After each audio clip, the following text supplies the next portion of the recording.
यूं ही कभी कभार सोचता हूँ कि लफ्ज़ों को इकट्ठा करने में हम कितने गुम से हो जाते हैं कि उन आवाज़ों को भी नज़रअंदाज कर देते हैं जो लफ्ज़ों से बिल्कुल खाली होती हैं लेकिन लफ्ज़ों से ऊंचा बोलती हैं।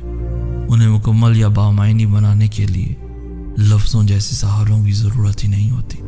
क्या आपने कभी उन आवाज़ों को महसूस किया है? गम की आवाज़, सिसकियों की आवाज़, आँखों की आवाज़, हकीकत से दूर भागते हुए दबे पैरों की आवाज़, तपती हुई धूप में तेज चलती हुई हवा से ज़मीन पे गिरते हुए पत्तों की आवाज़, किसी अपने को जाता देखकर मुस्कुराते हुए लबों से उसका दामन पकड़कर तड़पते हुए उसे रोकने की आवाज़। क्या आपने सुनी है कभी वो आखिरी आवाज़ जब इंसान ज़ब्त की इंतहा को पहुंचकर अल्लाह को आवाज़ देता है? ऐसी आवाज़ जिसे कायनात का कोई ज़रा नहीं सुन पाता, यहाँ तक कि हम खुद भी नहीं सुन पाते। मैं सोचता हूँ कितनी आवाज़ों